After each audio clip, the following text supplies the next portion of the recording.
most welcome to all of you on this very wet day here in Singapore. I hope the weather at your side of the world is much better. I hope you're all doing well. I hope you've all focused on achieving your goals in life.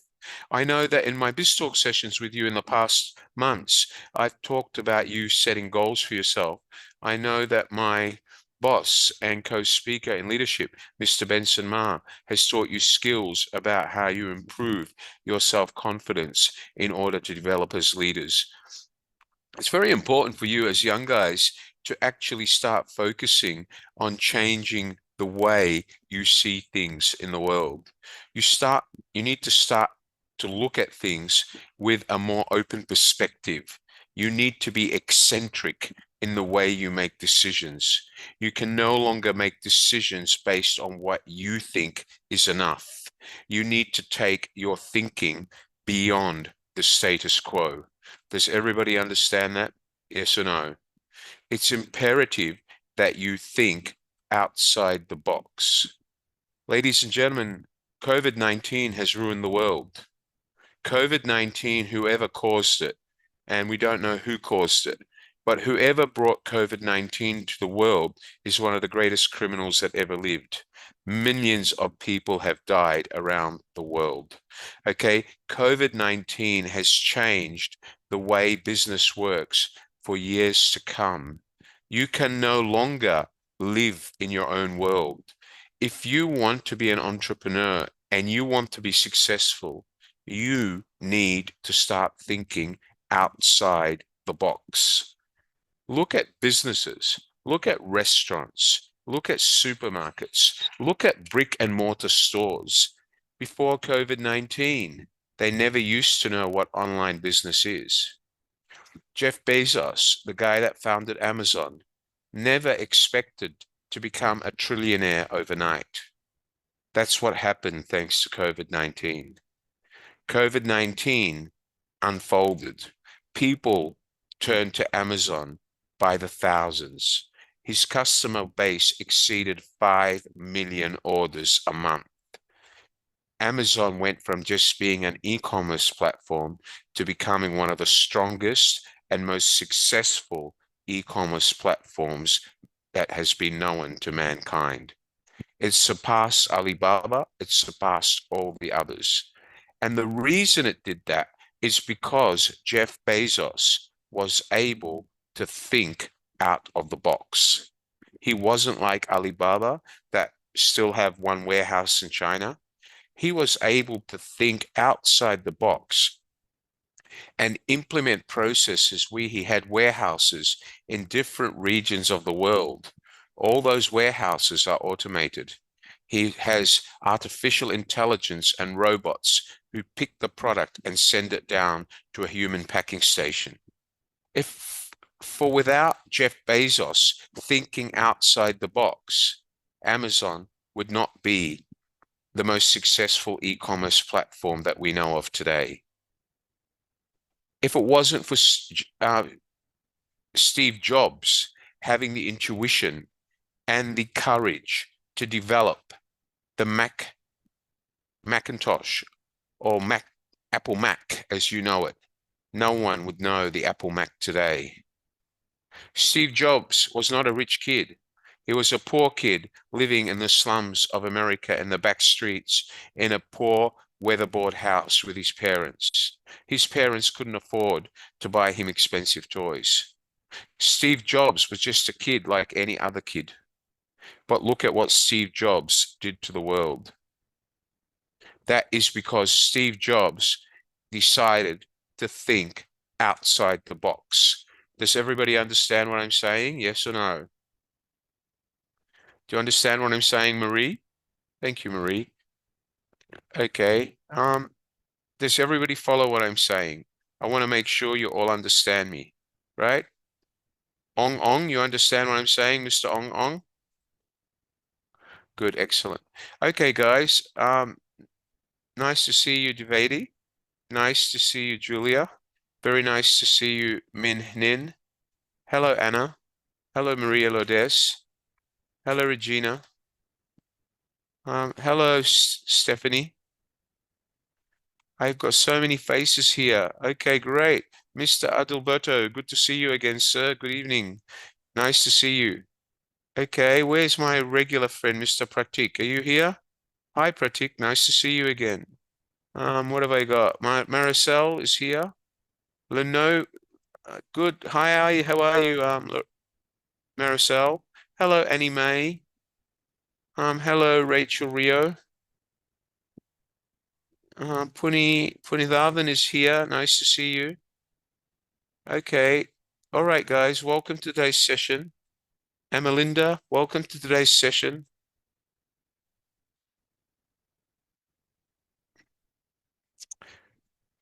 Hi, Alina. Hi, Haravanda. Hello, Alina. Nice to see you again, ma'am. Um, hello, Ninja.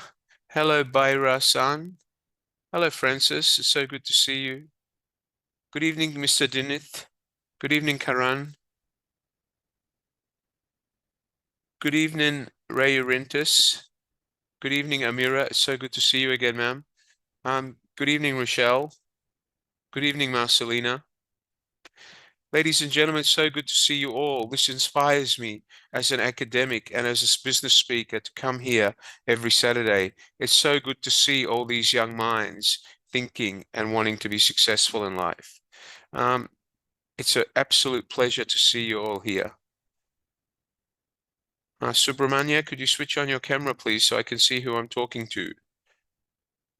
Okay, it is really important, ladies and gentlemen, for you to get maximum effect and learn from me is that you can see me and I can see you. It's very difficult for me to communicate with you if you hide behind your pictures. Ladies and gentlemen, I do understand you're working, some of you, and I commend you and I respect you for working and studying.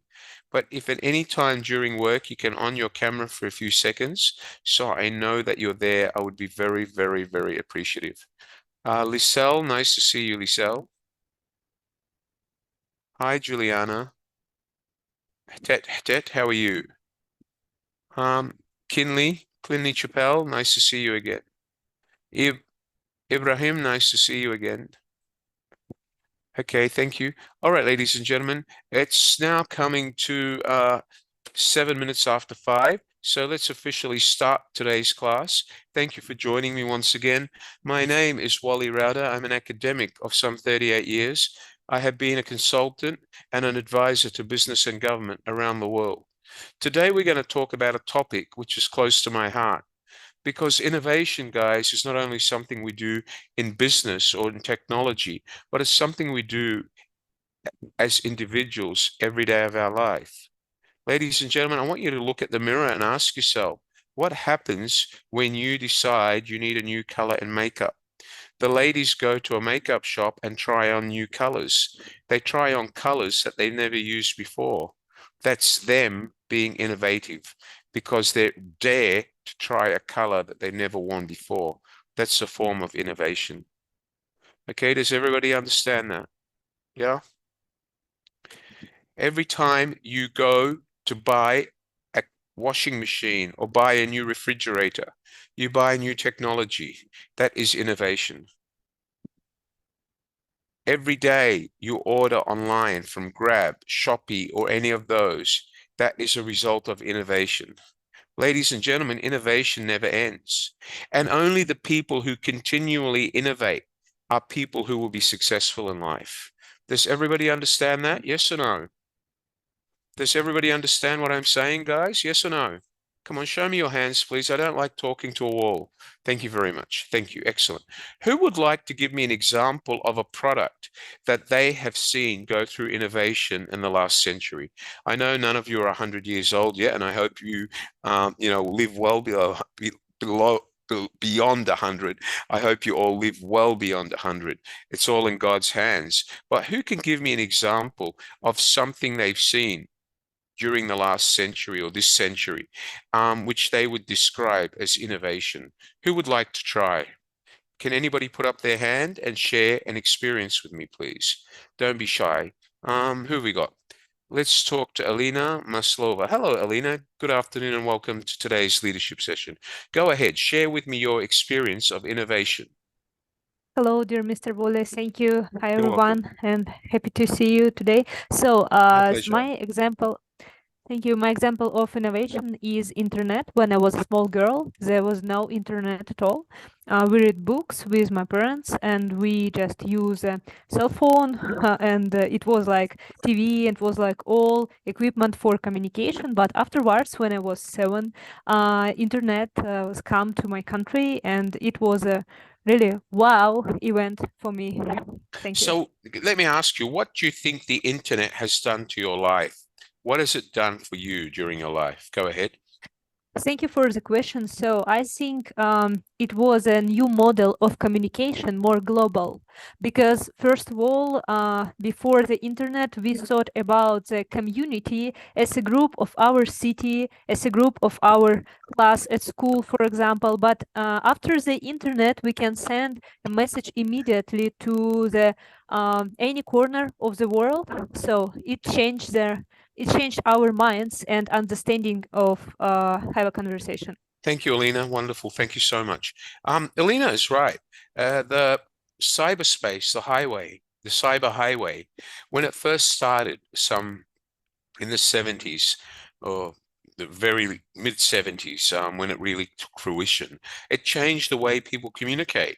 I know when I was 12 years old, I used to use a pager. Then came the little analog phone. Then came the Nokia banana phone. Then came the Motorola brick. Well, the Motorola brick came before the banana phone. Since the evolution of the internet, which Alina kindly told us all about, the internet has now gone from being a normal cable internet to being wireless Wi-Fi, and for us having high-speed fiber connections. Okay, the internet today is faster than we ever knew. We've gone from 3G to 4G to 5G. When Alina was a schoolgirl and she first used the internet, mobile operators were using 2G technology. We are now using 5G technology with the bid to bring 6G in by 2026, if companies can get it ready for 2026.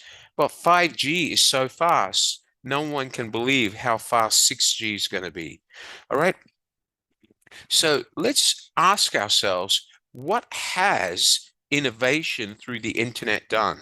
Can I ask you all, what would have happened to you during COVID if you don't have the internet and innovation? Can anyone give me an example? Can you put your hand up? Anyone wants to add to that? Go ahead. Anybody wants to add? Put your hand up. Don't be shy. I want to hear from all of you. Who wants to talk to me first? Who had their hand up first? Okay, I had think I saw T. Kim Tan go up first. I'm coming to you, Atem, and I'm coming to you, Amira. Hi, T. Kim. Go ahead. Can you unmute your microphone, ma'am? Go ahead, T. Kim. Yeah, hi. How are you? Hello, everyone. Hi. How are you? I'm happy to see you today. It's my pleasure, ma'am. Tell me, what do you think the internet has done, as our fellow student, Miss Alina said, what do you think the internet has done, and how has that innovation helped us survive COVID-19? Can you tell me? So COVID-19 is a terrible pandemic that affects the whole world in all society field like education, like economy. So thanks to the development of internet, we have the chance to connect to each other. So we are not being interrupted by the COVID-19. We can learn instead of offline, we can learn online. We can also have the meeting, online meeting, so that people in the company or the business can talk to each other, can communicate and find out solution and continue to run the company instead of just stay at home and do nothing. So I Very think, good. yes, I think the internet is very, very helpful and this is a savior of the century. Thank you very much. You're on the right track. Thank you very much. You used the right words. It is the life savior of the century. For without the internet, businesses would have gone broke because they could not have run their businesses online. People could not get groceries under lockdown because there would be no online ordering. So for COVID to have struck before the internet, we probably would have seen a lot more deaths and a lot more people get sick. Thank you so much, T. Kim. You actually defined that in exactly the words that I would have used. Thank you so much, ma'am. Thank you. All right, let's go to the next person. Who's the next person here? I think it's Atem Deng. Hello, Mr. Atem. How are you today? Good afternoon. Welcome to today's session. It's good to see you again. Can you unmute your microphone, Atem? Are you there, Mr. Atem? Okay. Hello, Atem. I don't think Atem can hear me. It's okay. I'll come back to you. Hello? Yeah, hi, Atem. Go ahead. Tell me, what do I'm you... okay. Hi, how are you? I'm okay. It is nice meeting you today. It's my pleasure, sir. It's my pleasure always to see students. Tell me, what do you think that innovation has brought to the world? Okay, in my opinion, when I look at the internet, and most especially during the time of COVID-19, Yes, our school, okay, or our country had a lockdown. We were yes, told to stay at home without coming to school. yeah, And then internet was something good in our life because we were still able to connect with our teachers. yes, We were that's right. learning online, and you can also arrange how to meet with your teacher online. You make your timetable and you arrange a certain topic to talk about. You see that? Yes, That was yes, really helpful for us. So in yes. my view, internet has made the world to be just a global village. You're right. Absolutely right. I totally appreciate that. Nice to hear from Atem. God bless you. Thank you so much. I'll talk to you again shortly. Thank you, Atem. Very good contribution. Thank you. Okay, guys, what I'd like to do now is I'll talk to one more person, then we'll go back to the lesson, and I'll talk to all of you again shortly. Okay, let's go to Saleh. Saleh Nay. Hi, Saleh. How are you? I'm good, sir. Good afternoon. I'm good. Tell me, what can you tell me about the internet or innovation that Okay. you've seen in the last 10 years? Okay. I would like to tell you about due to COVID-19. In that time, my mom was getting a treatment from hospital, so we cannot travel around. And the internet, we have to arrange with the doctor so she can get a treatment via the Zoom with the doctor. Right. Okay. And so would you say that the internet has saved your life, basically, or helped you survive? Yes, it did. Fantastic. I really appreciate your help, and I'm glad to see that you made a speedy recovery. May God bless you. I'll talk to you again, Saleh. Thank you so much. Thank you. Okay, ladies and gentlemen, innovation indeed has helped the world. Innovation indeed has brought the world to the next level. Okay, so it goes without saying that we as individuals have to continue innovating for the world to move forward. The world relies on this new generation and the generations after to continue innovating. All right, we had the Concorde. The Concorde was built. It failed because of the noise it made. And for the last 20 years, people are still trying to come up with a quieter version of the Concorde. But to build that technology is beyond anybody's reach. People are still trying to build it. And we're told there'll be a new version of Concorde Supersonic 2, which will be even faster than the speed of light, come out in the next 5 to 10 years. All right, so let's start thinking of innovation. I want you all to start thinking of the basic word, outside the norm. Everybody say it, outside the norm, outside the box, because you are the people or the innovators of the future. Let me go to my PowerPoint presentation. So leading innovation today, or leading innovation in business today, is a key factor for society. Society needs innovation. Innovation is the driver of business, the economy, and the world's future. If it wasn't for innovation, if it wasn't for technology, we would not have come up with a COVID-19 vaccine. All right, let's go back and talk about it. In a business context, innovation is the ability to conceive, develop, deliver, and scale new products, services, processes, and business model for customers. That is innovation. Successful innovation delivers net new growths that is substantial. So through innovation, we get growth, and that growth in its form brings a substantial help to the world and to business.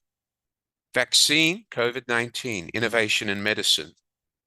Internet to people, faster internet was a technology innovation that not only helped business, but society in general. What is innovation? It's when you transform the way people do things or transform the way you run a business. Let's talk about ride sharing, Uber, Grab, Lyft. They are all examples of this. What did Uber do? What did Grab do? They took the taxi, being a taxi that you called, a car that came driven by someone else and took you to your destination. And they transformed the word taxi service into an online model that became an online booking service for a car. Taxi companies for years had taken bookings by phone, but here came a new platform called ride sharing, where people could book a car and that car could be shared by 2 or 3 different people going in the same direction. That was innovation. All right. Innovation brought food delivery through online platforms during COVID-19. A product, a service, a business model or strategy that's both novel. Novel means new. It's something that was once all in somebody's imagination that starts evolving into reality, are both critical for society to continue growing and advancing and useful. Innovations don't have to be major breakthroughs in technology or new business models.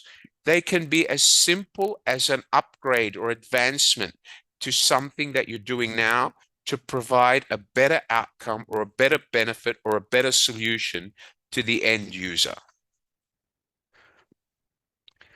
It would be categorically imperative to say that successfully implementing a new idea and creating value for your customers and or stakeholders is a must as you go through the next century.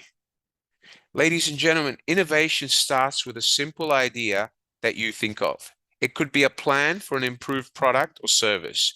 It could be an updated method for running your operations. It could be a new business model. Can I ask you all here, and I keep using the example of simple stuff.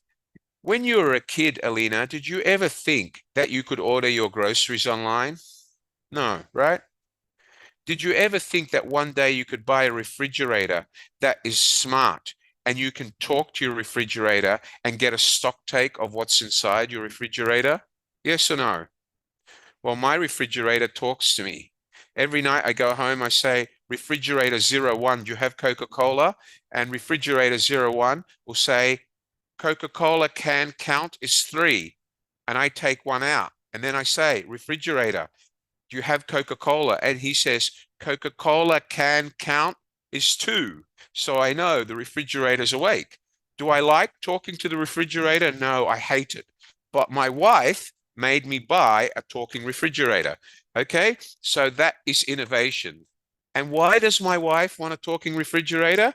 Because every week when she does her online shopping, she stands in front of the refrigerator and she says, refrigerator, give me weekly grocery stock take. And the refrigerator talks and she writes it down. Then she goes to her computer and logs into the refrigerator and downloads an Excel sheet. Then she goes to that Excel sheet and she orders her groceries online. Now, if you ask me, is that innovation? It is, but it's costing me money. The talking refrigerator costs me an arm and a leg. I'm serious. But without innovation, do we grow as human beings? No. Does society advance? No. Man went to the moon. Without innovation, man would never have stepped on the moon. Do you understand that? Neil Armstrong would never have become famous. That is innovation. Do you all understand that, guys? Yes or no? I want each of you to ask yourselves a question. What are you going to do for society in your lifetime? And what are you going to innovate? What are you going to innovate? Tell me. If you tell me you innovate by going to school every day, that's not innovation. That is your learning journey in order to innovate. If you tell me you innovate by having a boyfriend, that's not innovation. Everybody has a boyfriend or a girlfriend. Okay, that is a step toward innovation. So that both of you can innovate together, probably have kids. Your kids will get married and have more kids. And those kids will become geniuses and bring new ideas to the world. What is innovation? I want you to think seriously. What are you doing for the world? Do you all understand that, everyone? Yes or no? Thank you. Okay, let me go back to my screen share and let's continue. Okay. Okay, so the importance of innovation, what makes innovation so important? Innovation is important to solve the world's problems. If your business or you as individuals are living a life where your life is boring and you feel that you can't achieve anything, then you have a problem and you need to solve it. Innovation might help you realize that there is a way forward. But for you to be innovative, you need to be creative. For you to be creative, you have to be eccentric. You might realize that your customers do not have an avenue to share their opinions or complaints and compliments with you. So being innovative, you might come up with a phone app that your customers can use, or you might go to the internet, create an internet website, or go on social media and invite feedback. That would be innovation. Adapting to change. How do we adapt to change? How do we adapt to change? Who here can give me a simple example in life of adapting to change? Who can give me one example? Come on, I hate always giving examples. I want you guys to share. Who can give me an example of what you've done in your life or do on a regular basis that makes you adapt to change, whether it's a new look, new feeling, new behavior on a regular basis? Who can give me an example? Can anyone? Come on, why is everybody so quiet? Part of learning is sharing. Who can give me an example? Okay, I've got a hand has gone up. Okay, go ahead. T. Kim, tell me, what's your example? Go ahead. Hello. Yeah, hi, how are you? I'm good. Thank Go you. ahead. So my example is in the past, when we need a taxi, we would think about take the phone and call the number.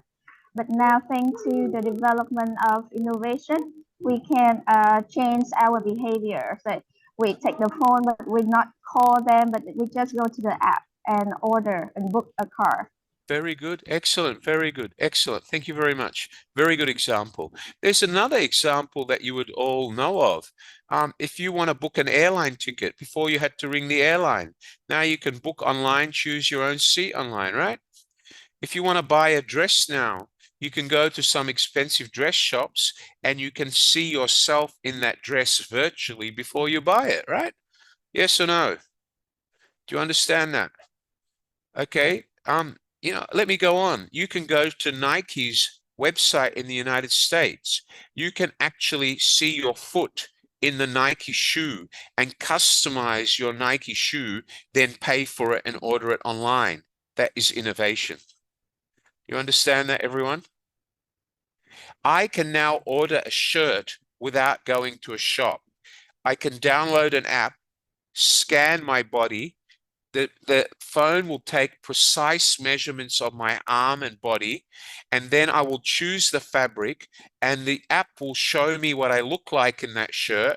Then I can adjust the size, pay for it, and the shirt will be delivered to me within 4 working days, completely tailored from scratch. That is innovation, right? Yes or no?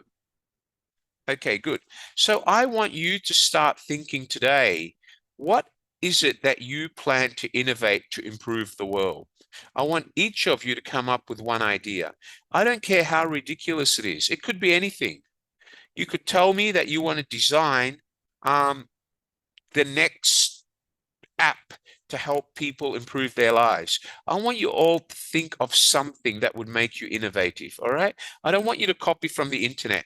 I don't want you to give me an idea that's already been copied. I want it to be yours. I don't care how stupid it is. I don't care. I want something that comes from your brain that one day may become reality. Do you all understand that? Yes or no? That's my challenge to you. Okay, let's go on.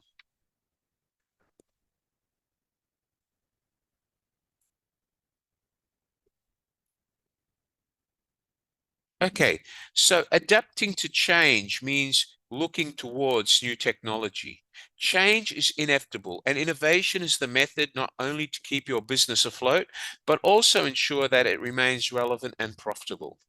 So when you develop an innovative culture or a culture of innovation, you remain relevant at all times. And that's the reality of life. Can I ask you, ladies and gentlemen, what are people remembered for? Are they remembered for living, or are they remembered for their achievements? What are they remembered for? Can anyone tell me? People are remembered for their achievements.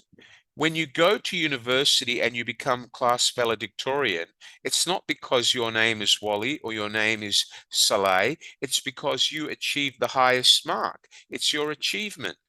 And the reality is, whether you like it or not, we're all going to end up in heaven one day. And people will only remember us for what we achieved, not for who we were. Do you understand that, everyone? Can I ask you, if Steve Jobs was just an old man in neighborhood America, would people remember his name? No. Why is Steve Jobs one of the world's biggest legends in technology? It's because of what he did to the Apple Mac, right? Yes or no? And after he went, Apple can't keep up because they've never been able to produce the technology at what the level Jobs pictured it or imagined it. Do you understand that, guys? Yes or no? And Apple are still searching for the next Steve Jobs. Maybe one day he'll walk in the door. Maybe one day Alina will knock on the door and say, I want a job. And she will one day become Alina Maslova, the new icon of Steve Jobs. I hope she does if she's into technology. All right. But all of you have an opportunity to go down that highway if you want it. Do you understand that, guys? Yes or no? Do you understand what I'm saying, Manika Akhtar? Manika? Can you wave your hand to me, Manika? Good girl, excellent. Do you understand what I'm saying, Maricel? Good girl, excellent. Do you understand, Rochelle? Rochelle Ignado? Thank you, Rochelle. Okay, ladies and gentlemen, let me go back to my presentation. Okay, so adapting to change is a part of life. And simple things you can adapt to change. Before I got married and had a little girl, I never dreamt of being a daddy. I never dreamt that one day I'd have to change nappies. I hate changing nappies. Lucky I don't have to do it anymore. She's 6 years old. All right, but that is innovation. I had to learn how to change a nappy when she was born in hospital. I never dreamt of it, but it was innovation. Okay? All right. And nappies are not like the nappies I used to wear when I was a baby, which were fabric, and my mummy used to put the little pin. These were all, you know, the disposable nappies where you peel the thing and it sticks together. So all of this is innovation. Children now know how to use an iPad or a mobile phone when they're 5 years old. That is innovation. I bet none of you had iPads at 5 years old. Okay, let's go on. Maximizing on globalization. Markets all over the world are becoming more interlinked and greater opportunities are emerging in these new markets. For example, if your company hopes to tap into this market share, innovation is a must to enable you to capitalize on opportunities opening up. Can I ask you, would Amazon be as successful without the internet? No. Could Amazon have grown to one of the richest e-commerce platforms in the world without e-commerce? No. What is Amazon's core business? It's e-commerce. Amazon doesn't build warehouses to fill them with goods for nothing. Amazon is an e-commerce retailer. Amazon believes in bringing goods in and shipping them out. In the back door, out the front door. Do you understand that? In the back door, out the front door. Amazon doesn't keep stock in its warehouse that long. If you're a supplier or you're a retailer on Amazon and you put 10,000 boxes in their warehouse and those 10,000 boxes don't move on a regular basis, Amazon will say, I'm sorry, you're wasting our space. Please take your stock. We can't help you. You're not suitable for our business. All right? Why? Because Amazon believes that what comes in the back door has to go out the front door as quickly as possible. That's why they're one of the most successful e-commerce platforms in the world. Do you understand that, guys? Believe me, Alibaba is nowhere near the size of Amazon. Shopee will never be like Amazon. Amazon outdoes Alibaba 10 to 1 for every customer that Alibaba has. And that figure was 2 years ago. Today, it's more like 25 to 1. Do you understand that, everyone? Okay, so innovation, being innovative. Remember, the core essence of innovation is creativity. And what is the basis of creativity that we all learned in other lectures that you've attended? It's called being eccentric, eccentricity. Does everybody understand the word eccentricity?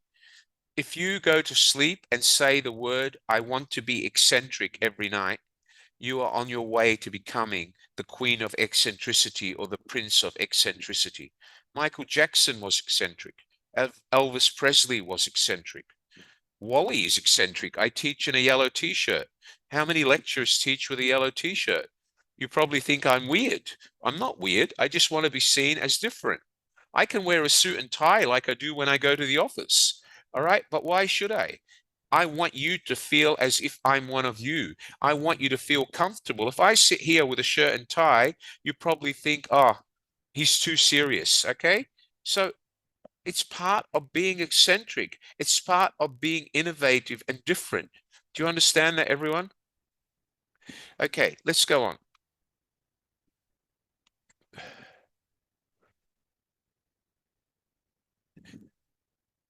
Pardon me for a moment. I have to blow my nose. Pardon me.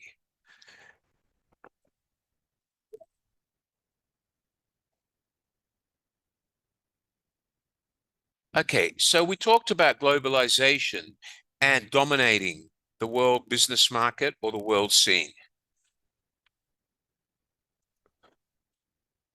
Let's talking about facing up the competition. You cannot wait for somebody else to do something so you copy them. You cannot wait for Starbucks to sell a new drink before you decide to open your own drink stand and sell the same drink, because you're not doing anything new. And even if people buy it, they're going to realize it's not the real thing. They prefer Starbucks. So to retain or establish your company's cutting edge, or to put yourself in a position where you're ready for promotion, for you to be remembered or to be able to earn a salary higher than what you're earning now, you have to have a dynamic way of thinking. You have to constantly ask yourself, what are the other people at work doing? What are the competition at work doing to get a promotion? And what do I need to do to be better than them? That is innovation. Do you understand that, everyone? T. Kim? Thank you. Evolving workplace dynamics. The demographics in the workplace where you work, the demographics in business today are changing. They're changing because innovation is critical. Every day, businesses face new challenges set forth by their customers. All right? And as the business faces challenges from its customers, those challenges pass down to the business and its employees. Customers are forever changing their tastes and preferences. The current customer has a great variety of products and services available to him or her. The company must keep itself abreast of these evolving tastes and also forge new ways of satisfying the customer. Let me give you a real good example of this, because I use it every time I teach this class. Recently, in the last 5 to 10 years, ladies don't go to a salon anymore and sit there talking to their hairstylist for 10 minutes because now they don't have to trust their hairstylist. They can now actually use the technology that very high-end salons use, where you look into a camera, the camera takes your picture, and then the stylist gives you a tablet or an iPad, and you can see yourself wearing one of 200 different hairstyles with different colors. So once you find the one you like, you say this one, all right? And it'll do one more thing. It'll tell you which stylist in that salon is the best one to do that hairstyle. It'll say, for this hairstyle, please see Miss Jessie or Mr. John. All right. Now, that technology wasn't available 10 years ago, but you have to pay a price for it because the salons that offer that technology charge you $100 per visit. Okay. But your normal salon only charges you $30 or $40 or $50 or $10 or $12, whatever it costs. Okay. So this is innovation. All right. Today, when you go to a restaurant, you don't have a waitress take your order. They give you a barcode, a QR code on the table. You scan the QR code and place the order with your mobile phone. Okay? You go to the supermarket today, depending on what part of the world you live in, you can self-checkout. You don't need a cashier. If you go to Australia, you can scan your groceries into the phone app that belongs to that supermarket. When you reach the front of the supermarket, you simply tap your credit card on your phone or enter your credit card number and pay for your groceries, and you push your trolley to the car and empty the trolley in the back of your car. You don't need to get plastic bags anymore. That is innovation. Do you understand that, everyone? Yes or no? Okay. When Devyadi walks down to the shop tomorrow to buy a new t-shirt, and the shop says, ma'am, how about you look into that mirror, which is a specially programmed mirror, choose the t-shirt you want, and the mirror will let you see yourself wearing that t-shirt. Devyadi's going to say, hey, this is incredible. I don't have to buy two. I just have to buy one. But what will happen to the price of that t-shirt? It'll no longer be $20, right? Because the shop has to pay for the technology, right? But Devyadi doesn't mind because she's going to save 20 minutes finding the t-shirt that is going to make her better looking for a husband or boyfriend. So she doesn't mind, right? Yes or no? Am I right? Yeah. So the next time Alina and Amira are going to a nightclub and they find out about this nightclub and says that this nightclub is a hip hop nightclub and everybody must be wearing 21st century colors. Well, it's very easy. They can then go to the latest fashion shop in Paris and say to the girl, I need you to show me as many hip hop 21st century outfits for this nightclub. And what does the girl do? You stand in front of a mirror. She gives you the iPad.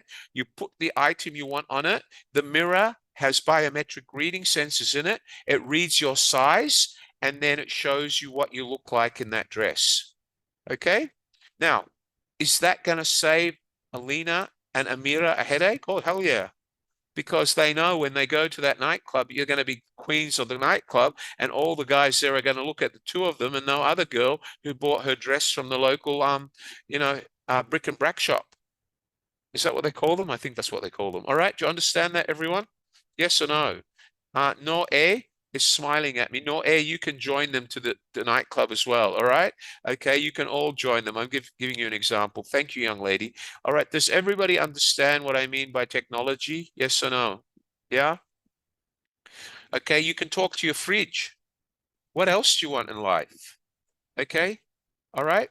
In Japan, the toilet seat plays music when you sit on it. Are you aware of that? In Japan, you can buy a toilet seat. And the toilet seat is programmed. So when you sit on the toilet seat, it senses your mood and it plays music based on your mood. All right. How it does it, I don't know. I believe they put a sensor on the wall that is focused on your face, that reads your face, and it sends a signal to the computer in the seat. And you have to have speakers installed in your toilet, and it will play music to calm you down. That is Japanese innovation. But that toilet will cost you $25,000 to install. All right. Innovation comes with a price. Okay. Do you know that on average, there are 2,000 toilet seats sold every day around the world? Do you know that? 2,500 new toilet seats get sold every day around the world, whether to builders, construction sites, or people renovating their homes. If you multiply 2,500 toilet seats times 365 days a year, do anyone know how many toilet seats get sold on an average every year? Okay, that is innovation. The man that developed the toilet seat never thought it would become that popular, right? And now on average, every house has two. Do you understand that, guys? That is innovation. Okay? Human race used to use their hands to eat. Then the Chinese developed the chopsticks, 2 pieces of wood. But then some genius came along and made a spoon. And another genius came along and copied him and made a fork. And then they decided, hold on, the soup spoon and the dessert spoon can't be the same. The bread knife and the butter knife can't be the same. And now we have 12 different pieces of cutlery when you go to a silver service restaurant because of innovation, right? Yes or no? When Alina was at school, if she wanted to buy a can of Coke, she had to go to the tuck shop or the canteen. Tuck shop is another word for canteen. Now she doesn't have to go to the canteen and see the smelly old lady behind the counter that says, young lady, you jumped the queue, go and line up. No need anymore. She can go to the vending machine at school, use her card, buy the drink and walk away. Why should I queue up? No need. My 6-year-old daughter goes to school and I say, Daddy, did you go to the canteen to buy your Milo for recess? Daddy, you think I'm silly going to the canteen? It takes too long. I use the machine. I put my $1 coin in, I get my Milo, I sit with my friends on the swing and I drink it. Why should I line up in the canteen? Too much trouble. And she's only 6 years old, all right? Do you understand that, everyone? I tell her in the morning to hurry up and go down and catch the bus. You know what she says to me? Daddy, I'm looking at my phone app. My school bus is 6 minutes away. It only takes me 1.5 minutes to go down to the pickup point. I've got 3 minutes to waste. All right? And she's only 6 years old, guys. 6 years old. She walks around with an iPhone and the school bus has an app on her phone. So she knows how far her school bus is. Did you have that when you were a kid? Did you have an app? No, I didn't either. I had to walk to school under the rain. My father said, you walk. I'm not driving you. I'm too busy. Daddy, I'll catch a cold. You go to the doctor. You walk. All right. Do you understand that, everyone? Okay, let's go on.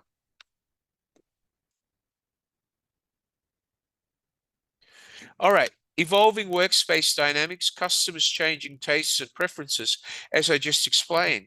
So companies and businesses and you as individuals, you have to keep abreast of what's happening in your life. What is happening around you in the world? You have to take every opportunity to try to evolve. If you think you can improve the world and come up with a business idea, don't wait till somebody else has done it, because somebody else will beat you to it. Do you all understand what I'm saying? Yes or no? Okay. So remember, innovation is about ideas. It's about creativity. It is about having a vision. It's about being hungry to grow. It's about continuously inspiring yourself to do better through eccentricity. It's about you working through a development process to come up with new goods or services or technology. And it's about a process that you put in place, which will generate revenue or make the world a better place to live. Does everybody understand that? Yes or no? Do you understand that, T. Kim? Okay. Innovation takes birth in sync with the evolution of customers' expectations, ladies and gentlemen. Customers have demands. Remember, we said that you as consumers are changing every day. The reason why you buy things change every day. Either way, organizations, businesses around the world have to continually innovate themselves and keep up with what people want. Because if people don't want something, they will never feel the urge that they need it or buy it. Remember, to go from wanting to buying, you need to be psychologically convinced that you not only want something, you need something. Does everybody understand that? Yes or no? Salai, do you understand that? Okay. The failure to do so or being indifferent to your customers' needs will make your competitors win. Customers become indifferent to you with a high-risk gamble to play at. So if you can't satisfy the customers by being innovative and constantly giving them new product, they will simply go to the opposition or the competitor who gives it to them. Does everybody understand that? Yes or no? Okay. What is involved in being innovative to come up with a new product or come up with a new idea or process that you want to implement in your business or in the business world? An innovation process is simply a set of steps between an idea being conceived in your head and its implementation. It is a streamlined process. It is an academic process that's very streamlined and follows a single process in order for you to achieve a result. It is managed in a way that reflects a structure and a structure that allows you to meet the goals that you want to achieve with this innovation. Does everybody understand that? Yes or no? Okay, can I ask you a question? I keep using simple examples because I want everybody to understand, all right? Let me take a girl getting married. She goes to a wedding shop to buy a wedding dress. Am I right? Okay? Okay, all right. You go to the wedding shop and you say to the sales girl, I want a wedding dress. But no two girls in the world choose the same wedding dress, right? Every girl has a different perception of the wedding dress.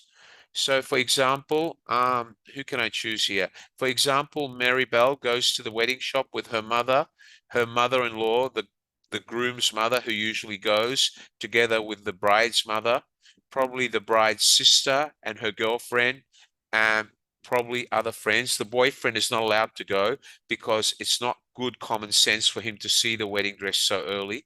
Some people say it's bad luck. I don't know. I didn't see it till the day before we got married. So, okay. So you go into this wedding shop and Alina says to the wedding girl, I want a wedding dress. I want a wedding dress that is going to make me look like the most beautiful bride in the world. My boyfriend says it has to be very chic. It has to be sexy. It has to be short, like a mini skirt. It has to have a long trail, and it has to have gems in it, right?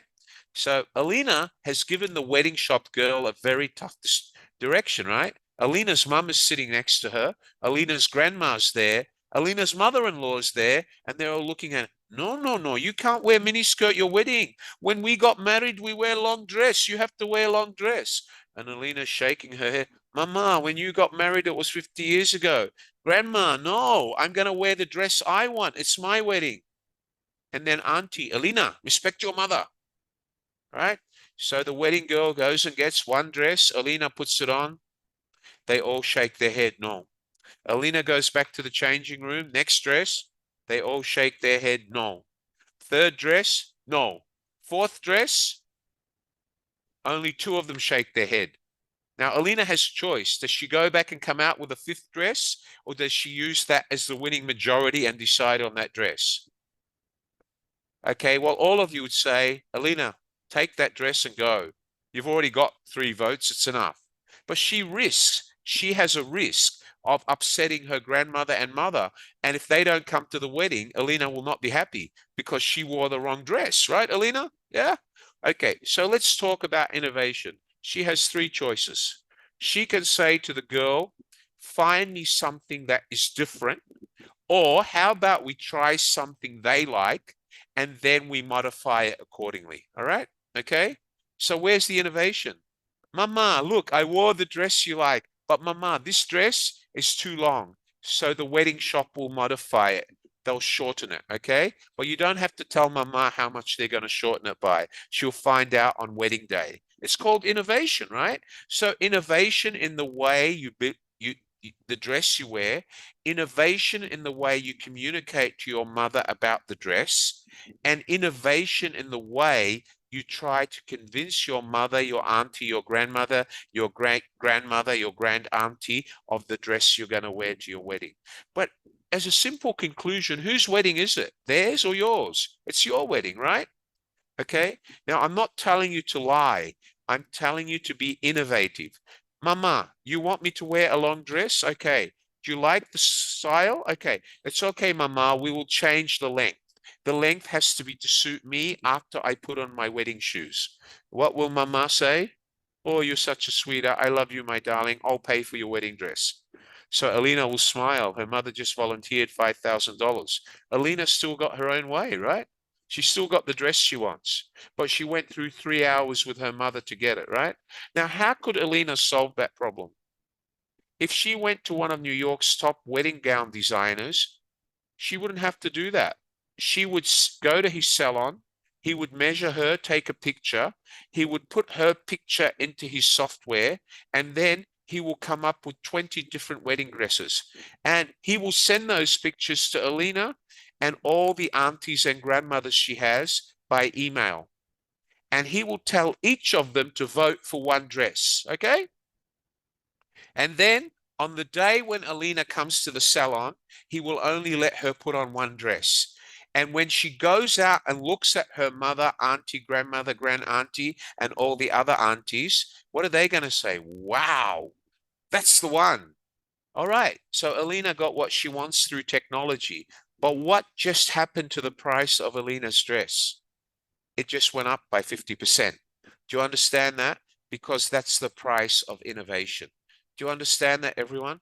So let's not weigh up innovation based on price. Price is okay because think of what it saves you. Innovation saved Alina 3 hours and an argument with her grandmother and mother in public in a wedding shop.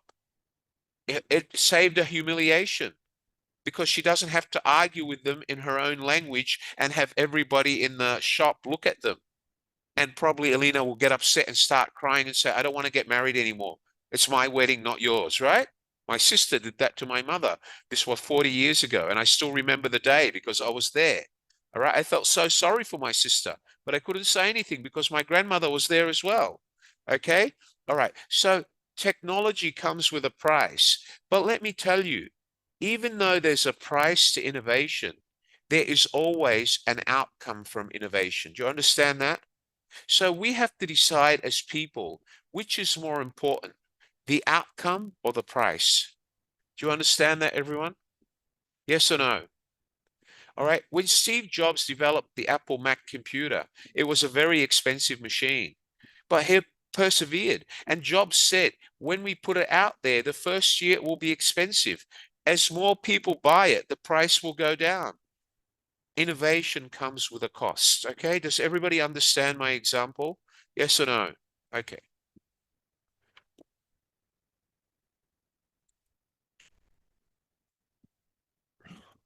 Okay, so an innovation process is a set of steps between an idea and its conception and its implementation. Let's go back to the wedding dress. From the time Alina chooses the dress, is it as simple as them just printing out the picture? No. If that dress is not being created yet, they have to create it. If that dress has already been created and Alina is too small for that dress, they have to have a process whereby they make the dress smaller. A wedding dress you can't just cut and sew. It's a very complicated dress, and it might require a tailor or a sewing mistress, a seamstress, to actually undo the stitches and make the dress smaller. So it's a process. It's a managed process. All right, let's go through that process and talk about it. Step 1. First, you have to come up with generation and mobilization. First, you have to come up with new ideas. All right, new ideas based on your age, your generation, or the society you live in. All right. And those ideas might mean having pressure to actually get people to agree with you or allow you the freedom to instigate those ideas. But if you don't do that, then you will never innovate. Same as Alina getting the wedding dress that her mother and grandmother didn't originally approve of. Mobilization occurs when the idea is moved to a different logical or physical location. So let's start with T. Kim. T. Kim has an idea up here that she wants to come up with a new type of dress that girls can wear, but this dress can change color depending on the temperature outside. The fabric is going to be intelligent. So if T. Kim puts her dress on at home with the air condition on, the dress would be purple. But when they walk outside and it's a very sunny day, the fabric would be very smart and it would change its color to pink. Okay, I don't know if it can be done, but I'm giving you an idea, T. Kim. So T. Kim has this great idea. T. Kim, if you make this happen, remember, I suggested it, okay? Remember me when you become a millionaire. All right, so T. Kim has this idea. So where does she start with the innovation? She has to mobilize it. She has to put it on paper. She has to start looking at how to make it happen. She has to research technology that can do it. For instance, Apple waited 3 years after MP3 players were introduced to create iPod. Why? Because everybody came up with a bulky MP3 player. But then Apple wanted to put the MP3 player into a very attractive piece of machinery where people could load their music. They developed the iPod, which was attractive, intuitive, and offered the capacity of up to 1,000 songs. I've still got an iPod that takes 1,500 songs. I still use it. They don't make them anymore, by the way. All right. Does everybody understand what I'm talking about? Intuition. Do you understand that, T. Kim? Okay. Advocacy is the next one. So we've already mobilized it. We've generated the idea in T. Kim's head and we've mobilized it. Advocacy and screening help to evaluate the feasibility of a business idea with its potential problems and benefits.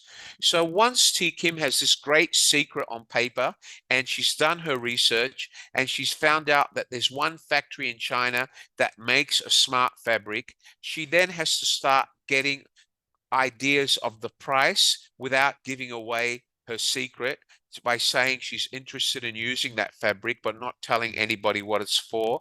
She has to start looking at it and talking to other fashion gurus to see, is it possible if I make a dress out of this fabric, will it work in different parts of the world? How many people could afford it? What price would I have to sell it at? How much is it going to cost me to manufacture? Is there any laws that prohibit me from selling this fabric or garment in certain parts of the world? Do you understand what I'm saying, T. Kim? All of this is part of advocacy and screening. The next part is commercialization.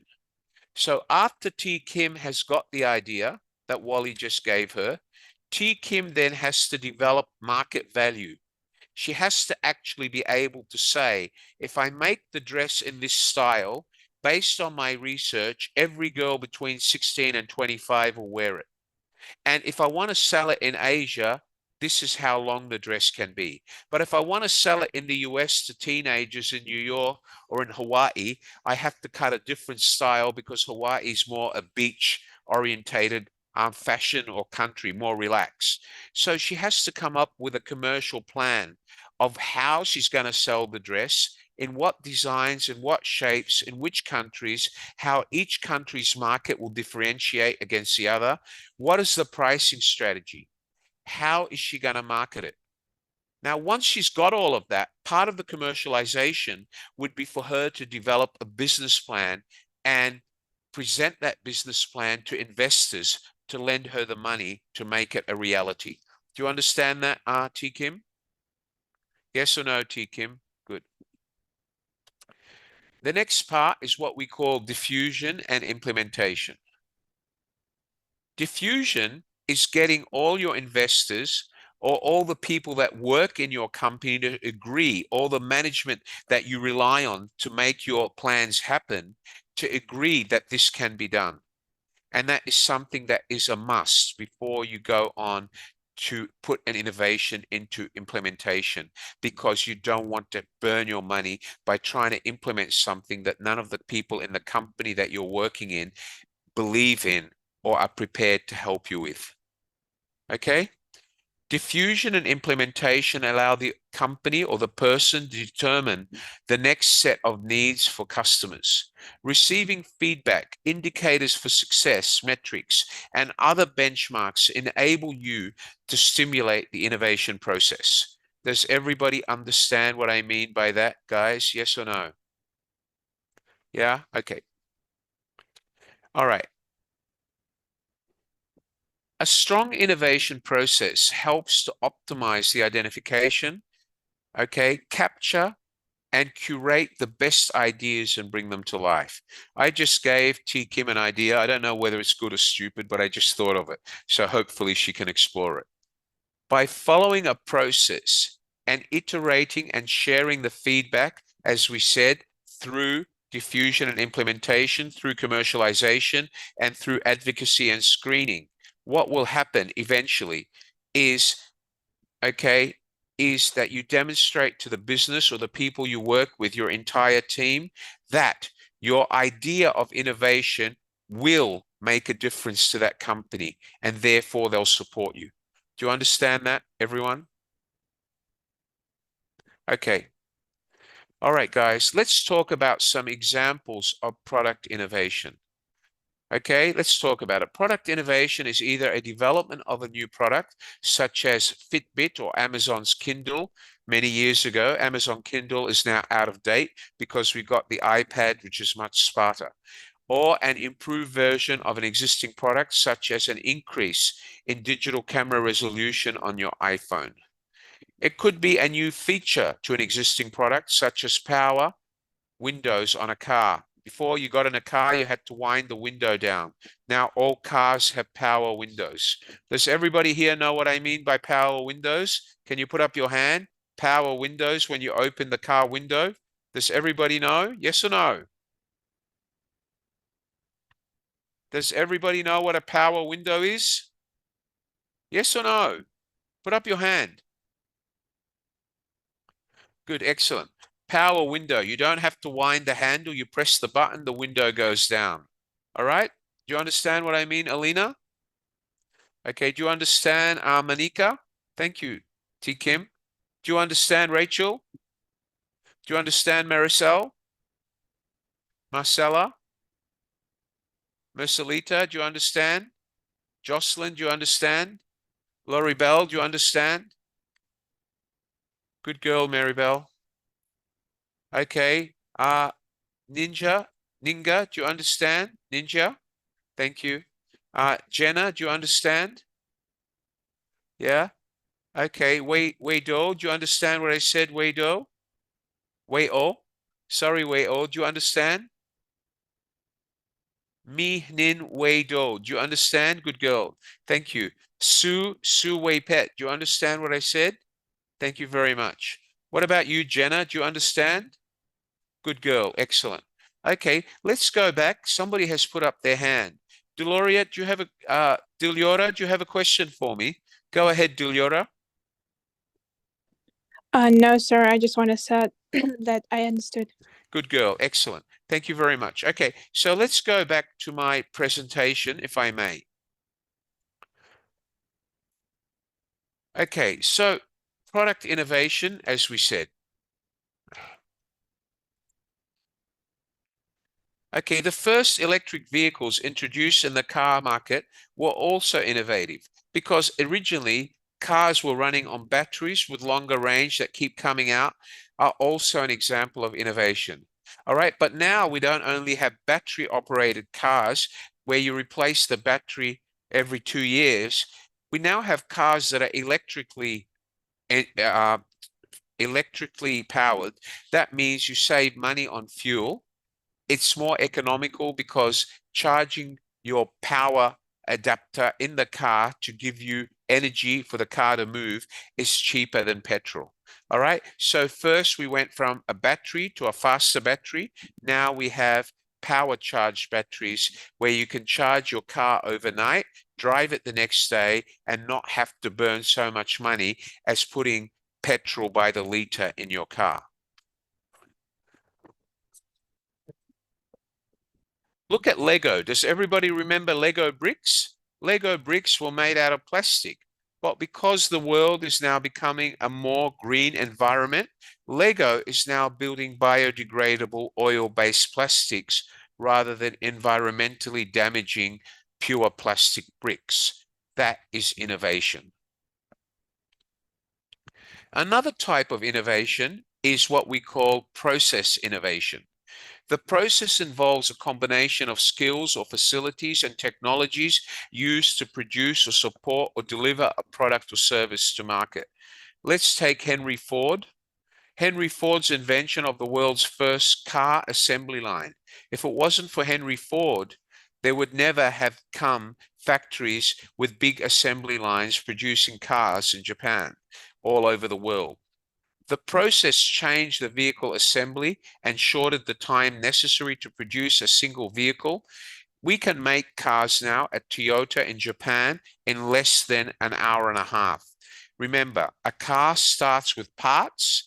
It can go from parts to a car ready to drive in less than 90 minutes because Henry Ford came up with the process of having the car built on one assembly line and having certain things happen at each stage of the process. There may be 20 stops, but at the end of the 20 stops, the car is ready to drive. The other example of innovation is a differential company. The differential company is a company that built a mobile sales dashboard for leading Grupo Bimbo. Okay? Grupo Bimbo is a firm. So differential company built the first mobile sales dashboard that was used. Having a mobile sales dashboard gave the team quick access to sales information and key performance indicators for each country. And now the use of mobile apps has grown worldwide. There's thousands of companies make them. But when the first one was made by the differential company, it was innovation. Then we have the business model innovation. We've talked about product innovation, process innovation, and now we're talking about business model innovation. In a business model innovation, capabilities or processes optimized to make a company successful and profitable will become the targets for transformation. Why? Because you're innovating the whole business model to give it a fresh look or give it the ability to better serve its customers. Amazon found a new channel through technology by eliminating the traditional retail distribution channel of Tim Kim having to go to the department store and making it possible for customers to communicate directly with Amazon online and still get the product they want from designer labels delivered to them very efficiently. In actual fact, it could be quicker than T. Kim flying all the way to Paris to buy a designer dress that's only sold in Paris. IBM, International Business Machines, managed changes in customer offers from mainframes to personal computer to technology services. So remember, IBM many years ago used to make personal computers. They used to make mainframes. Now they only manage information technology services. They don't make hardware anymore. They don't make desktops or laptops anymore. They sold that business to Lenovo in China. Then we have organizational innovation. Organizational innovation refers to the development of a new organization strategy. This involves a change in the company's business practice, organization of work, and relationship with its external stakeholders. That means going from a retail business, closing all your retail business, and starting a new online organization that only does business online. That would be organizational innovation.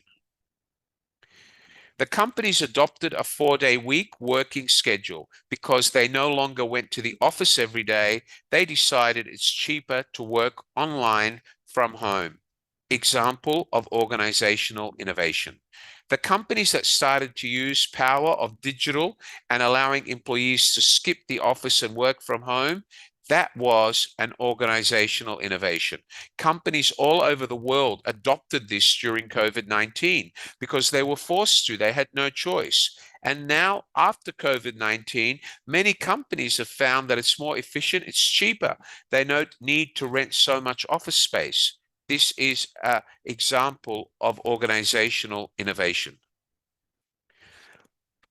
The other form of innovation is what we call marketing innovation, which means developing a new marketing strategy, a new way of marketing your product or services that gets to catch the eyes of new consumers. Can I ask you a question? Does everybody know Madonna? How many of you here know Madonna, the pop star? How many of you know Madonna?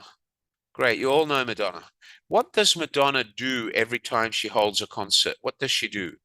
What does she do? The words in her music are different. They're words that some other people wouldn't dare sing. And what does she do?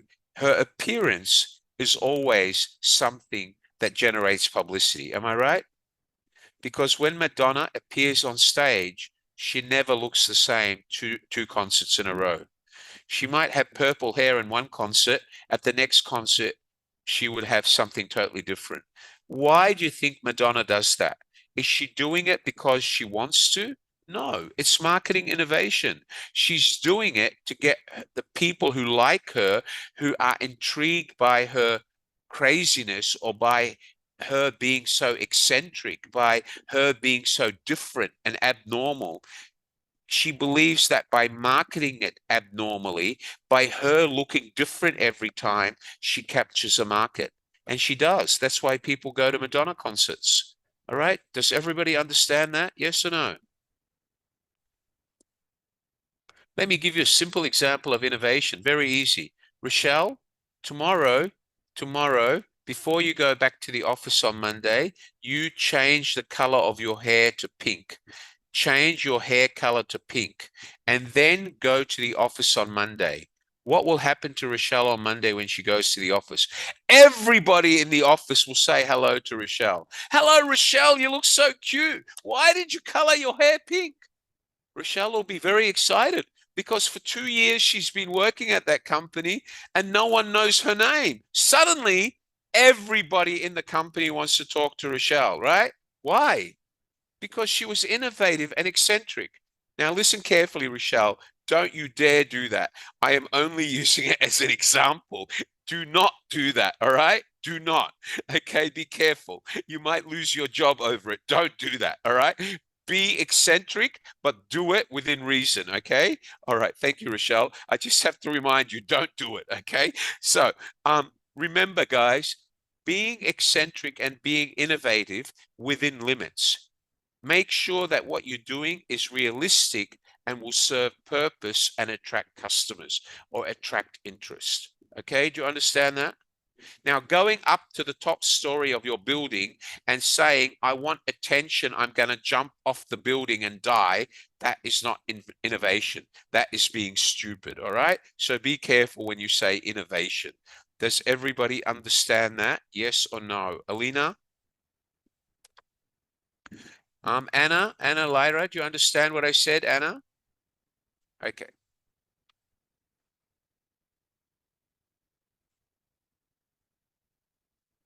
Okay, so marketing innovation.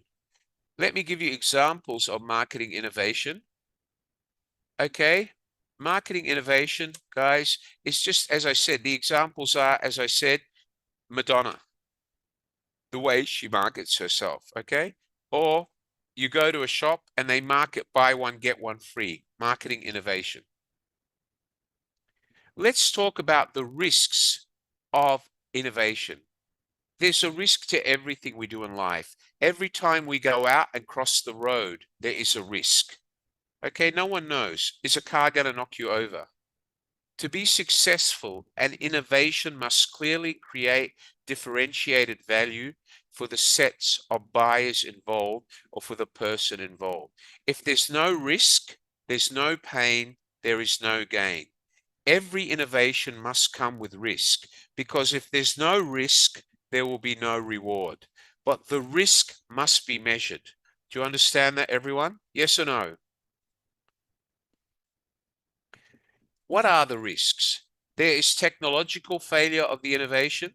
So you may have the biggest risk any company takes in the innovation process is whether or not the new product or idea will work once it's launched. Will people accept that technology? So if this is done and we spend millions implementing this technology and it fails, the company has lost millions. And that's why you must go through the process of differentiating and discussing it and ironing out whether it will or will not work. Financial strain. You have to ask yourself, if I'm going to develop new technology and innovation, how much is it going to cost me to develop? Can I actually bear the burden to pay for that research, development, and innovation? Market failure. The other risk is that when you come up with this innovation and put it to market, if you don't put it on the market quickly enough, somebody else may have already beat you to it, so it will fail in the market. And if you don't market it properly, it'll fail. Do you understand that, everyone? Because the higher the marketing costs means the higher your customer acquisition costs. That means your selling price will go up, and that will detract customers. Do you understand that, everyone? Redundancy. What do we mean by redundancy? If it takes you too long to come up with the new idea, a profitable innovation today may be redundant shortly. So you have to come up with a new idea. You also must be focused on how long will this new idea remain new. If I come up with an idea this summer, is it only going to be new this summer, or how long is it going to take somebody else to copy it?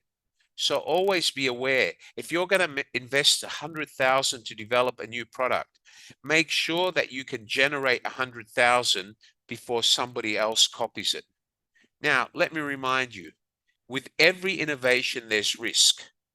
The higher the risk, the more profitable that innovation will be for you. Do you understand that, everyone? Yes or no? And the last thing is, if you go through coming up with the innovation process and at the end you don't have enough money to put it to market, then all the money you've invested is lost. So you have to make sure that you're able to finance the innovation from beginning to implementation. Also, be reminded of organizational risks. Be reminded that if your innovation fails, you might cause damage to your brand and your organization. Okay, so make sure if you're going to go down the innovation process that you plan it. There is no shame in failing the first time, because the harder you fail, the more successful you will be the next time. Does everybody understand what I mean by that? Yes or no? Remember, ladies and gentlemen, in life, there's always unprecedented risks. Every time T. Kim wakes up in the morning and goes outside to go to work, there's a risk. Is that right, T. Kim? There's a risk. Yes or no? Okay, every time Wally drinks Red Bull, there's a risk. He's going to catch diabetes. I only drink 1 can a day sometimes. All right, but there's a risk. But if I don't take a risk, I cannot perform. Do you understand that, everyone? Yes or no? Okay, good. All right. So, ladies and gentlemen, in life, it is important to remember, I believe you have to be willing to be misunderstood if you're going to be innovative, right? Jeff Bezos, founder of Amazon. What did he mean by that? Who can tell me? What did Jeff Bezos mean by that? Can anyone tell me what did he mean? Come on, open your eyes, think. You have to be misunderstood to be innovative. What does he mean by that? Who can explain? Anybody want to try? Okay, let's talk to Atim. Atim Deng, can you explain what did Jeff mean by that? Okay, in my understanding, what James mean by that is that when you are trying to innovate and create something new, others may even discourage you and saying that this is not going to work. They will not fit in our environment. Like for example, there was a time I was here in South Sudan, and Yes. there was someone who came up with okay, was designing short dresses for girls. Yes. So people were saying this is against our culture. You're not supposed to bring it here. So they tried to discourage that guy. Yes. So that guy was understood as an enemy of the culture. But at the long run, those dresses were in the market and people were buying. Right. So was he So that's successful how I at the end? understood. Was he successful? He was successful. Right. So he took a risk. He innovated Yeah. and he was successful. Thank you, Atam. Let me leave you with a saying. The more risk you take, the more success you will enjoy. Thank you, Atam. Thank you so much for that. You're welcome. Okay, so ladies and gentlemen, Steve Jobs took a risk, right? He took a risk. He went to work for Apple. Apple told him he didn't fit into the right culture. He left Apple. They fired him. They told him to get lost. Did he give up? No. He took the salary he had saved and started his own company. He ran that company for 2 years with his friends from the garage. 2 years later, ladies and gentlemen, Apple came knocking on his door. Steve, we need you back. I've got my own company. I'm not interested. What happened at the end? They said, we'll buy you and the company together on one condition.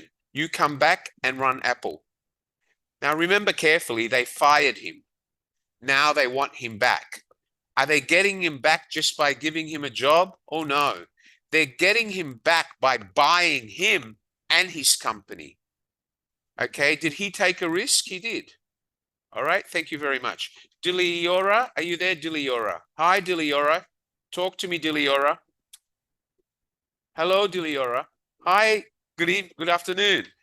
Tell me, can you add to the discussion, please? Go ahead, Diliora.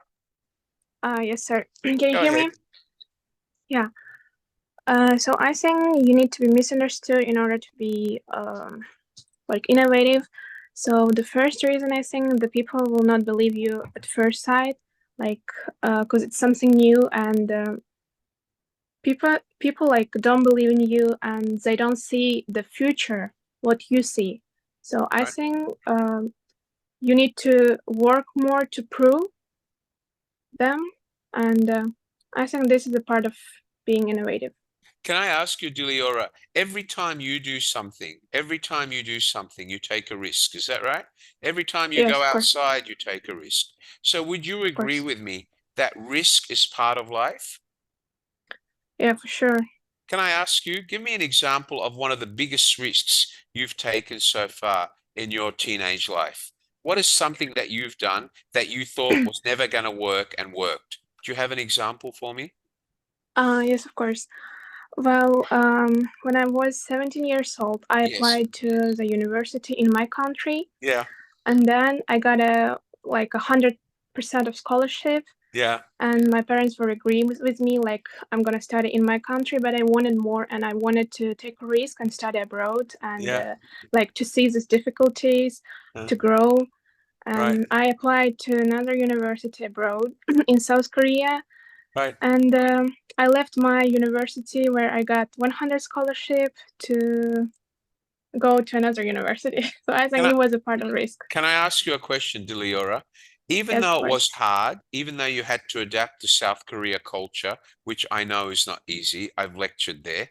Can I ask you, now that you look back, do you regret making that decision or are you proud of it? Never, You're proud. never. I'm real proud of me. Yeah. And can I ask you, did you make new friends in South Korea? Of course, it's like a new culture, new friends, new Okay, good. language, and you Good. grow. Thank you. I want Diliora to be an inspiration to all of you because Diliora's story is similar to mine.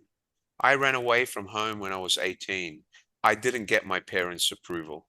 Diliora got hers. My dad was a multimillionaire. He never would have let me go. He wanted to dictate my life, but I said no. All right. And I was successful. My first job, I commanded 15,000 Australian dollars within 6 months in salary monthly. All right. Not a year per month. All right. Diliora, I'm so proud of you. Thank you for sharing that with me. Thank you so much. Thank you. Thank you, sir. Thank you. Okay, did everybody understand how inspiring it is to be innovative? Yes or no? All right. Can anybody else want to share with me something that they have innovated or a risk they've taken in their life? Can anybody share with me? Okay, let's talk to somebody else. Go ahead, Yolanda. I'm coming, guys. Hold on. Yolanda first, then Jacqueline, then Alina, then Atem, and then the others. Okay, let's start with Yolanda. Go ahead, Yolanda. Tell me, Yolanda, what are you going to share with me? Go ahead. Yeah, okay. So it was 2016 when I was doing my previous business, and that time there are many people, including my friends, families, like if you do the business, because I was doing business like Yes. online business, and they said, oh, it's just a scam. Because since I want to go out or move out from my comfort zone, because that time I was working in electromechanics company in the Philippines. Right. Yeah. And then even the HR department, they said, they even talked to me that if you keep doing that, then you will choose either you will resign, or like forced Yes. resignation. So after a few months, so I resigned from that company. Actually, that company is very popular, Yeah. Samsung. Yeah. Yeah. So I went to China. So from then I started doing that business, and it's international business online. And my sister itself, she said, please don't do that, because it's actually a scam. It's a scam. So even my friends, even those my roommates in China, they said it's a scam. But anyway, I never listened to them. I just wanted to prove them that this is not a scam, Yes. because actually it's a travel business. So I took a risk. So I paid, and what I did is I really work it out. I even slept at 4 a.m. just to prove them. So I said, so, and then my mentor, she said, when are you going to be the position? And then I said, in 6 months, so I will get that position. But first I need to get that money, the in 1 month. So I took it. I got the money. I got the position in just 45 days, and another one. So you need to go up, right? So she said, when are you going to get that position? I said, in just 6 months. So I prove it. So I just innovate myself. So I Very keep good. yeah. All right. So I So keep working. So what, until I got it, I earned in just 3 months for like first for 45 days I earned 10,000 US dollars. So in just 6 months I earned 30,000 US but you achieved dollars. your goal. You took a risk Yes, and you achieved yes, success. yes, I'm so yes. proud of you, Yolanda. Keep on innovating. Thank you so much. Thank you. Good on you, mate. Good on you. I'm so proud of you. Are you still doing business, Yolanda? Yeah, I'm still actually from the time. So I used that money to build our own business. So I have a travel agency in Manila. God So bless you. until now, yeah. So from 2016 until now, it's still operate. It's still Maybe when I operating. come to Manila next time, I'll visit you and say hello and become your customer.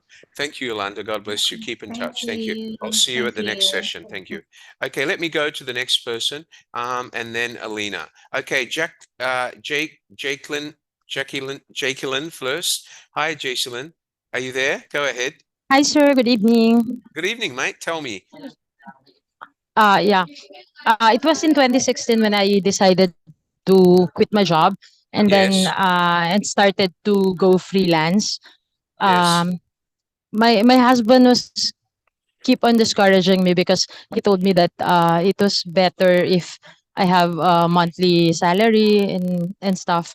But I told him I don't want to be working for that company anymore. So because something happened. Yeah. Okay. Yeah, Go on. and then yeah. So when I started freelancing, I was able uh to buy house and car Okay. from freelancing. Okay, That's all. good. But you took a risk. Thank you. When you gave up your job, you took a risk because you didn't know Yes, whether sir. you'll be successful or not. I'm so proud of you. Yeah. And remember, the more risk you take and the more innovative and eccentric you are, the more successful you will be. Thank you so much. I'll talk to you Thank you, again sir. soon. Thank you, Jacelyn. Thank you. Okay, let's go to the next person in the line. I have Alina. Go ahead, Alina. Hi, go ahead, young lady. Thank you. Go ahead. After my graduation, thank you. Yeah. After my graduation, when I get master's degree, I went to the United States to teach Russian language. And Yeah. after my internship ended, I left in the foreign country and had no opportunity to come back because Yeah. of the events. Yeah. And I decided to open a company with an idea which were very global, and I had 3 types of risks simultaneously. So as a linguist, I Yeah. decided to change people's behavior and people's communication norm Right. to be more sustainable and to be Right. more kind. And I Yeah. opened a company Yeah. which is called Atmosphere of Kindness. Atmosphere of And kindness. Yeah. yeah, Dobrosfera, yeah. And at the same time, I had the second risk. It was, and here I absolutely agree with Yolanda, because relatives, especially my grandpa, said, art project, art company, it's so it's so unsuccessful way of earning money, because you have like strong competitors like Disney or Pixar, and you never run company. So it was very skeptical way of perceiving my idea. So and the third way of risking was of course budget, because to run like artistic company, you should pay your team, and you should simultaneously promote your company. And so I try to develop my company, but right now I have clients. I try to negotiate with 16 countries, and I would like to say, never give up, guys. It will be good, and it will Alina, I be am so really proud of you. You're a wonderful to do. motivation to everyone. And if there's anything I can help to guide you or inspire you, you only have to email or contact me. And I hope that your continued studies will inspire you to do that. Thank you so much for sharing that. Alina, maybe one day share with me some information about your company and let me see if I can push some students to you. All right? Okay, that would be great. Thank you so much. Atam Dang. Hello, Atam. How are you? Are you going to share with me something again, Atem? Go ahead. You're next, Roland. Yeah, go ahead, Atem. Okay, like when I was in high school, that was Yeah. 2022. Yes. I was not able of getting where to get my school fees. Yeah. So I started a small business in our school, a Yeah. student-based business. So I Yeah. set up that business. I was, okay, I used to sell drinks, the Yeah. cold drinks. Yeah. I went to the market and looked for a freezer, bring the Yes. school so that I sell drink with it. Yeah. So by then I was not having a capital to start the business. So I had to go and borrow money.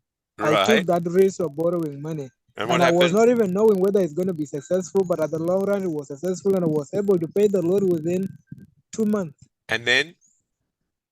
So I got a profit, and I was able to pay my school fees. And did you ever regret doing that?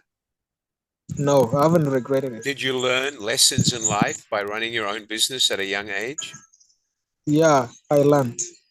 I'm so proud of you, Atem. I wish you could inspire many other kids to do that. You would be surprised, Atem, how many kids tell me, I don't want to study online because it means I have to go and work in a supermarket. My parents don't have money. I wish you could inspire them to do what you did. Thank you so much, Atem. I'll talk Welcome. to you during the Welcome. next class. Thank you. Welcome.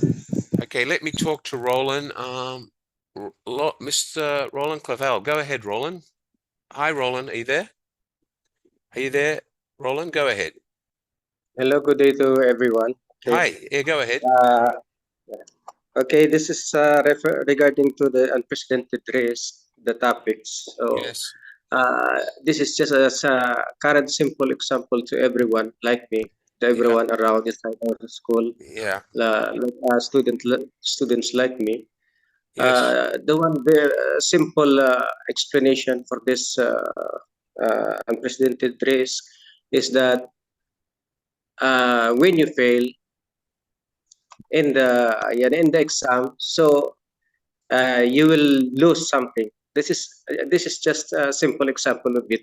Yes, go ahead. But the thing is, because each and every one of us have different situation. Like for Yes. me, I have a full load every day on my work, so we have a different schedule, different sites, and we have to manage it all. But from on the other hand, some of the students who have the enough time to study very well and can research, it's very important, and they have the big chance to pass the examination. And from this thing, they can do. We can do for me also. If I be successful, I can make one step more higher for this. Very good, Roland. That's a very good explanation. I appreciate that. Thank you so much. Have you enjoyed today's session, Roland? Yes, sir. I Thank enjoy you. so much. I look forward to seeing you at the next session on Thank a you. Saturday. Thank you. God bless you. Ladies and gentlemen, thank you so much for your contributions. Remember, ladies and gentlemen, risk is a part of life. Risk is something we face every day. The more the risk, the more success. Guys, I made my first $1 million when I was 26 years old. I lost my first $1 million when I was 29 years old. All right. So life goes on. Do you understand that? Did I give up? Oh, no. Hell no. I lost money because of SARS. It's okay. SARS killed my company, killed my business. Did I give up? No, I went on. I went back to the corporate world. Risk is something that we take. All right. Risk is something that we take. Risk is part of life. Risk motivates us to work harder and make better chances in life. Do you understand that, all of you? Yes or no? Yes or no? I'm going to leave you with a simple saying, and I don't want you to take this the wrong way. I want you to think of it as a challenge. They say that if you can't afford a holiday, look at yourself in the mirror and change something in your appearance. They say that's cheaper than taking a holiday. I am telling you that if you want to be successful in life, the best way is to start being innovative and creative and eccentric. That will bring you success. You might suffer pain along the way. People might tell you you're crazy, but at the end of the day, they told Steve Jobs he was crazy, and look where Steve Jobs went.